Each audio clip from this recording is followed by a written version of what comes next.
Hey everybody, Coach Allison, and I've got week 24 Defy Aging workout to go through with you today. We have a little different routine this week. All the exercises are going to be broken up into 3 different circuits, so that's kind of fun, a little different. And they're going to be run differently. So circuit A is going to be very quick. It's going to only take 4 minutes. It's called Tabata. And Tabata interval training is specifically 20 seconds on, 10 seconds off for 8 rounds. So there's 2 exercises, and how you're going to go through those is 20 seconds of one, then you get a 10-second rest. Then 20 seconds of the second exercise, and then 10 seconds of rest. And you repeat that going from the first exercise to the second. So you end up doing 4 rounds of each exercise because, again, Tabata is 8 rounds. It sounds kind of confusing, but don't worry, your coach will talk you through it. Circuit B is 3 lower body exercises. So that's a little different as well. We're going to be working just the lower body for a little while. It's going to be 3 rounds of 30 seconds on, 30 seconds off. That's pretty typical for us, right? And then we take a break, and the final circuit, circuit C, is all upper body. So that's also a little different, splitting our upper body workup. That's going to be 3 rounds of 40 seconds on, 20 seconds off. So your rest is a little shorter. All right, that's a lot of different stuff. Let's go through our exercises. All right, for Tabata, for circuit A, our 2 exercises are a lateral floor run and a squat to a front kick. So lateral, and again, you'll do each of these for 20 seconds at a time. So you want to give that 20 seconds to everything you've got. All right, lateral floor run. Many of you recall this. We do it relatively frequently. So we go step out, out, in. This is showing you sort of in slow motion so you can sort of get the feel for it. I recommend each new set. So each time you come back to this exercise, lead with your other leg. So for example, round 1, I'm leading with my right leg, out, out, in. Round 2, I'm going to lead with my left leg. I mean, it's not a super big deal, but it changes which leg is doing that initial step. So it changes the focus on the hips. So putting that a little faster, because that's what we want to go here for speed. Out, out, in. See how I'm keeping a slight bend in my knees. I'm staying kind of on the balls of my feet. So that means I'm never slamming my heels down. Now, staying on the balls of your feet does not mean staying on your tiptoes. So it doesn't mean this. I see that a lot. It just means you're really it's agility. It means you're kind of bouncy, springy. You're able to move nice and quick. You're not really pushing your heel down. Second exercise for circuit A, squat to a front kick. Normal squat, feet are hip width apart, sink your hips down and back. We come up, you need to shift your weight to one leg because we're going to lift the other leg off the ground and do a front kick. Bring it down right into the squat position. Squat, other leg. So try to keep it nice and smooth. See how I'm not putting my foot down, then stepping out, and then going into it. Put the foot right back down where it needs to be for the squat. A little note on the kick. It can be a little tricky, especially when you start doing it quickly. Here's a kick, a proper kick broken up into pieces. Lift, extend, bring it back and down. Speed it up a little. See, now speed it up a little more. That's the kind of kick we want. So I'll show you a few of them with the kick. And I'm showing you that because we want the kick to be a nice solid kick. We don't want to kind of do a straight leg kick that's kind of rough on the knee. So focus on your kick form. Anyways, those are our 2 exercises for circuit A. Circuit B, first exercise. I forgot already. A 1 to 3 squats. What that means, yes, more squats. But the first round of squats was kind of fast. Now we're specifically slowing them down. 1-3 means we're going down on 1 second, up on 3. So that'll look like this. Normal speed down, and then 3, 2, 1. Down, 3, 2, 1.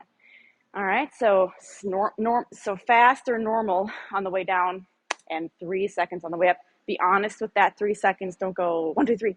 Make it a 1, 2, 3 lift on that squat.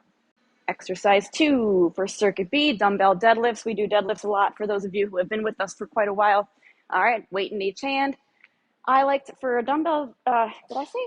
I think I said dumbbell squat. I meant dumbbell deadlift. I don't remember what I said. It is a deadlift, whatever I said first. I like to keep the weights kind of at the corner of my legs, and I know that's a little confusing. This is the side. This is the front. I kind of like to keep them here. That's me. That's my preference. So whatever kind of feels natural for you. But a slight bend in my knees as I hinge at my hips, sticking my hips and butt back. The weights kind of trail relatively close to the leg. Trail right down the front or the side, kind of kitty, the corner of the shins. I'm trying to show you all angles here. What's really important here is watch my back, Nice and flat with the back. We want to avoid simply rolling down like this. A great way to help flatten out your back is shoulder position. Take your shoulders, bring them up, back, and down. Now I'm going to keep that shoulder position as I go down. See how that shoulder position is still down and back? Now, if I let my shoulders kind of round and go forward, that's when you get that rounded back. I know it's a little tricky, but very important with a deadlift. So that is exercise 2. And exercise 3 for circuit B, reverse, alternating reverse lunge. So a reverse lunge is stepping back, reverse, bending both knees as low as you're comfortable, up and together. And then you alternate legs. So other leg down or back, down together, back, down together. Lunges are very knee intensive. So, see how the knees feel. There are also a lot of balance, and that's normal. So if you're feeling a little tippy, that's okay. Watching me from the front, make sure you keep your normal gait with the placement of your feet. We're not trying to make the feet go like in a straight line. So when I step back, that's just a natural step back from kind of like a normal walking stride. Keep your gait.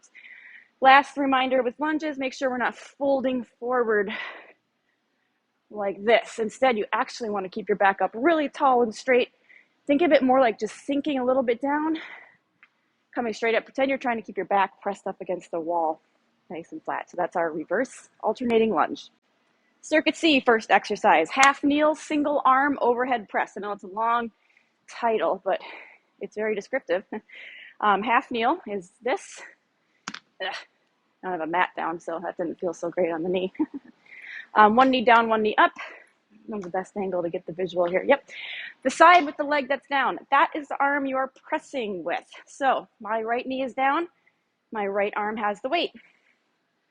Press up, lower back down. Palm forward, stay up nice and tall. You can do whatever you want with this arm. Some people like to put it out for kind of some balance. And there you go. It's up to your coach. This is a 40-second on, 20-second off round. So you can do, it's up to your coach. You can do round 1, all one side, round 2, all the other side, then switch on round 3 in the middle. Or for all 3 rounds, you can switch at the 20-second mark. I'm going to leave that up to your coach. Swimming Superman is exercise 2 for circuit C. Many of you know Superman. We have a lot of varieties of it. We did a variety of it last week, I know. We did the 1, 2, 3. This is different. So think of kind of the breaststroke swimming, right? So keeping your nose pointing down. And we're going to lift as we rotate the arms back. So remember, you're lifting arms and lower body. Swimming those arms back, getting your chest as much off the floor as you can. And then bring the arms back in front as you lower. So all together, exhale, lift.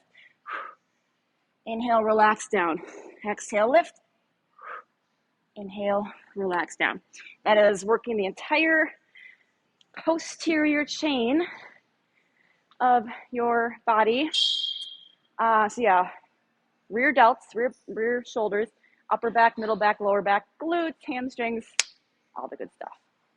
Last exercise for circuit C, our upper body circuit, curl press. Working biceps and shoulders. We already did the half kneel press, so the shoulders got a little bit of work already. All right, weight in each hand. We do a bicep curl, overhead shoulder press. Notice the movement of my hands. Curl, press. Don't overthink it. Palms are in at the bottom. A normal curl. Obviously, a curl is like this, bringing your fingertips should be facing you at the top of the curl. And then as you go into your shoulder press, you kind of slowly just rotate the palms forward, and then you release it down the same way. So be careful. On your curl, you want to make sure when you come down from the movement, we're not swinging like this. We don't want that swing. So when your arm comes down from the curl, dead stop at the bottom, then go into your next rep. That is our little press. Okay, I hope you liked this week's workout. A little different with those 3 different circuits, and I'll see you back for week 25.